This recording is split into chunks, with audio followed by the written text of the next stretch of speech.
লোকসভা ভোটের মাঝে কলকাতা হাইকোর্টের এক নির্দেশে চাকরি বাতিল হয়েছে 2016 সালে নিয়োগ পাওয়া প্রায় 26,000 শিক্ষক শিক্ষিকা শিক্ষাকর্মীর।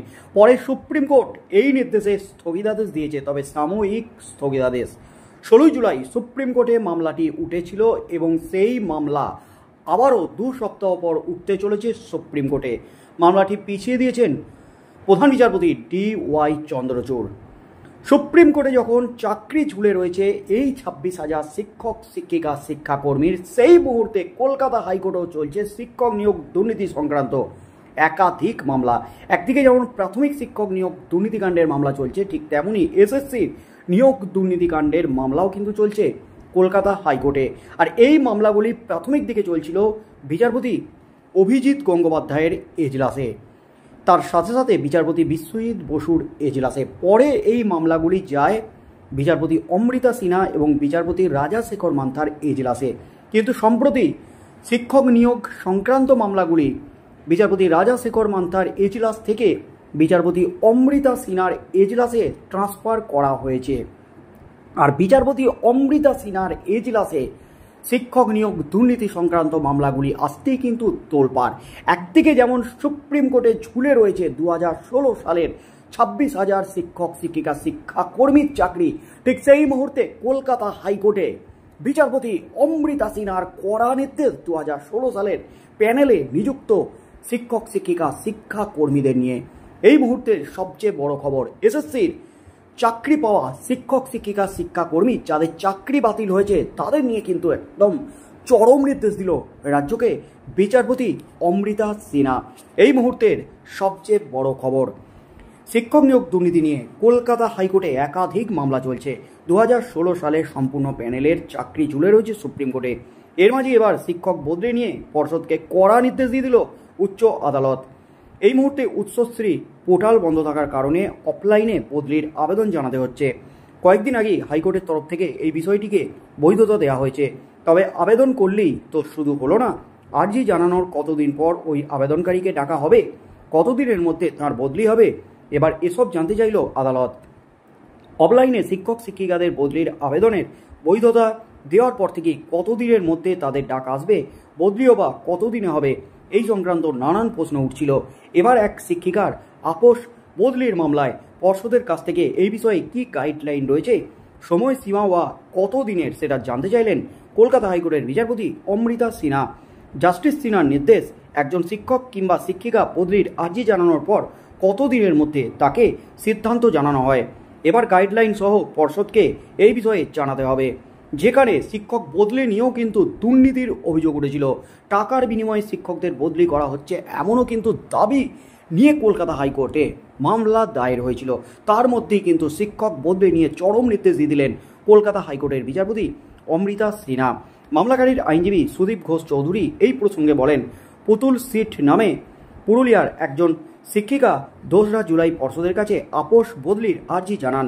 তবে এখনও অবধি পজিটিভ কিংবা নেগেটিভ কিছুই তাকে জানানো হয়নি।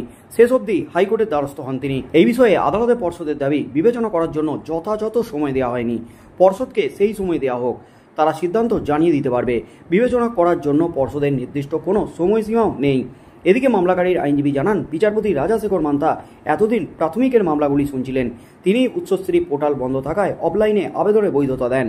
এবার বদলির বিষয়ে পর্ষদের কি গাইডলাইন রয়েছে, সময়সীমা কতদিনের, সেটা জানানোর নির্দেশ দিলেন, কড়া নির্দেশ দিলেন বিচারপতি অমৃতা সিনহা। অর্থাৎ হাইকোর্টে কিন্তু ফের বড় ধাক্কা, রাজ্যের বড় ধাক্কা প্রাথমিক শিক্ষা পর্ষদ থেকে শুরু করে মধ্য শিক্ষা পর্ষদের। কারণ বদলি নিয়ে কিন্তু একাধিক অভিযোগ উঠেছে, দুর্নীতির অভিযোগ উঠেছে এই শিক্ষক বদলি নিয়ে। কারণ এই শিক্ষক বদলি নিয়ে লক্ষ লক্ষ টাকার খেলা চলেছে। শিক্ষক নিয়োগে যেমন দুর্নীতি, ঠিক তেমনই বদলির ক্ষেত্রেও ব্যাপক দুর্নীতি হয়েছে। এই অভিযোগগুলো কিন্তু বারে বারে উঠছে। তার মাঝেই কিন্তু একেবারে চরম নির্দেশ দিয়ে দিলেন এই শিক্ষক বদলি নিয়ে বিচারপতি অমৃতা সিনহা। এবার কিন্তু একেবারে হাটে হাঁড়ি ভাঙতে চলেছে। কারণ শিক্ষক বদলি নিয়ে কি গাইডলাইন রয়েছে, মুখ দেখে কি শিক্ষকদের বদলি দেওয়া হয় নাকি টাকার অঙ্কে শিক্ষকদের বদলি মাপা হয়, কি হতে চলেছে আগামী দিনে, পর্ষদ কি গাইডলাইন পেশ করে বিচারপতি অমৃতা সিনহার কাছে। কারণ শিক্ষকদের বদলি নিয়ে যখন উচ্চশ্রী পোর্টাল বন্ধ হয়ে গেছে, শিক্ষকরা কিন্তু নাজেহাল হয়ে যাচ্ছে বদলি নিয়ে, কারণ তাদের বদলি কিছুতেই হচ্ছে না। বিচারপতি রাজাশেখর মান্তা তিনি স্পষ্ট নির্দেশ দিয়েছিলেন, উচ্চশ্রী পোর্টাল বন্ধ বলে শিক্ষকদের বদলি কি বন্ধ থাকবে? অফলাইনে বদলি আবেদন করা হোক। অফলাইনে বদলি প্রক্রিয়া শুরু হলে সেখানেও কিন্তু বদলি নিয়ে নানান অভিযোগ উঠছে শিক্ষক শিক্ষিকাদের তরফ থেকে। আবেদন করলেও সেই আবেদনের কোনো রিপোর্টই জানাচ্ছে না শিক্ষা দপ্তর। সেই আবেদন গ্রাহ্য করা হয়েছে নাকি সেই আবেদন বাতিল করা হয়েছে সেই সম্পর্কে কোনো কিছুই জানাচ্ছে না শিক্ষা দপ্তর। অর্থাৎ বদলি নিয়ে কিন্তু হাইকোর্টের নির্দেশের পরও কোনো মীমাংসা হচ্ছে না। তাই বিচারপতি অমৃতা সিনহার এজলাসে মামলা হলে তিনি কিন্তু একেবারে স্পষ্ট করে নির্দেশ দিয়ে দিলেন, চরম নির্দেশ দিলেন যে এর পরবর্তী শুনানির দিন কলকাতা হাইকোর্টের কাছে পেশ করতে হবে রাজ্য সরকারের শিক্ষা দপ্তরের কী গাইডলাইন আছে এই বদলি নিয়ে, কতদিনের মধ্যে শুনানি করে ওই শিক্ষক বা শিক্ষিকাকে ডাকা হবে। তাতেই কিন্তু চরম বিভাগে পর্ষদ যেটা জানাচ্ছে, আমাদেরকে সময় দেওয়া হয়নি, তাই আমাদেরকে সময় দেওয়া হোক বিবেচনা করার জন্য, তবে নির্দিষ্ট কোনো সময়সীমা নেই বিবেচনা করার, এমনই কিন্তু জানিয়েছে প্রাথমিক শিক্ষা পর্ষদ। তাই আগামী দিনে এই মামলায় কি হতে চলেছে, বড় ধাক্কা কি খেতে চলেছে আবারও রাজ্য প্রাথমিক শিক্ষা পর্ষদ বা মধ্যশিক্ষা পর্ষদ?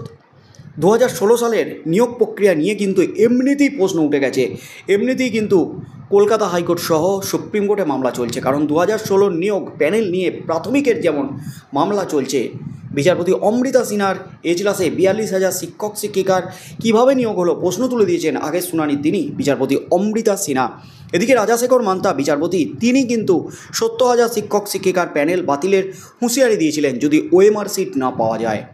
তার মধ্যেই কিন্তু ওএমআর সিট দুর্নীতি নিয়ে রীতিমতো তেড়ে পুড়ে মাঠে নেমেছে কলকাতা হাইকোর্টের নির্দেশে সিবিআই।